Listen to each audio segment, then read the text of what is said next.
Berita Indonesia menginformasikan, Menteri Pendidikan, Kebudayaan, Riset, dan Teknologi, Mendikbudristek, Nadiem Makarim mengungkapkan 3 paket kebijakan dalam rangka upaya pemenuhan guru pegawai pemerintah dengan perjanjian kerja PPPK.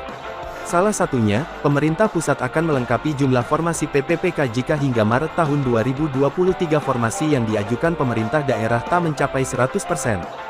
Jika dalam bulan Februari hingga Maret tahun 2023 formasi tidak diterima 100% dari pemerintah daerah, maka pemerintah pusat bisa melengkapi jumlah formasi PPPK. Pemerintah pusat akan mengajukan dan menetapkan formasinya, ujar Nadiem dalam siaran pers, Kamis tanggal 1 Desember tahun 2022. Paket kebijakan kedua, Undang-Undang Anggaran Pendapatan dan Belanja Negara (UU APBN) dan Peraturan Menteri Keuangan akan mengatur secara spesifik tentang anggaran gaji dan tunjangan bagi PPPK. Di mana, anggaran gaji dan tunjangan melekat untuk PPPK tidak akan bisa digunakan untuk hal lain. Bahkan tidak bisa digunakan untuk hal pendidikan lainnya. Ketiga, dana spesifik untuk pengangkatan PPPK tersebut hanya akan ditransfer ke Pemda pada saat pengangkatan sudah terjadi, kata Nadiem. Pemerintah mulai merancang perencanaan pengadaan aparatur sipil negara (ASN) di lingkungan instansi pemerintah untuk tahun 2023.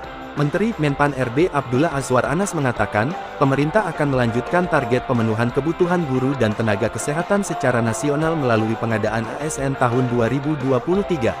Pendidikan dan kesehatan menjadi prioritas, dan kita bahas bersama Pak Nadiem Makarim dan Pak Budi Gunadi Sadikin. Tentu sektor lain juga kita siapkan formasinya, ujar Anas.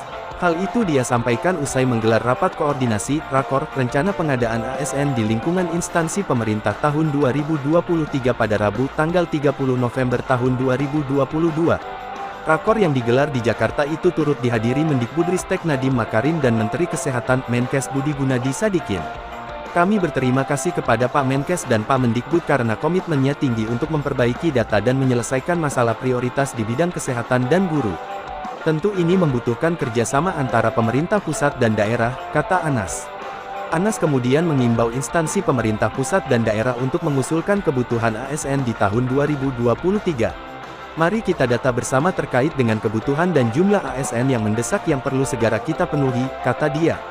Anas mengatakan, arah kebijakan pengadaan ASN tahun 2023 memberi kesempatan untuk rekrutmen talenta digital berupa data scientist secara terukur. Perekrutan calon pegawai negeri sipil (CPNS) juga akan dilakukan dengan sangat selektif.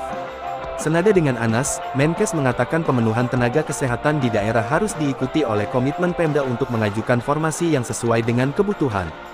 Dia meminta seluruh daerah untuk lekas mengisi formasi yang dibutuhkan untuk 2023 dan memastikan data yang diajukan cocok dengan kebutuhan yang ada. Saya minta seluruh daerah segera mengisi formasi yang dibutuhkan untuk 2023.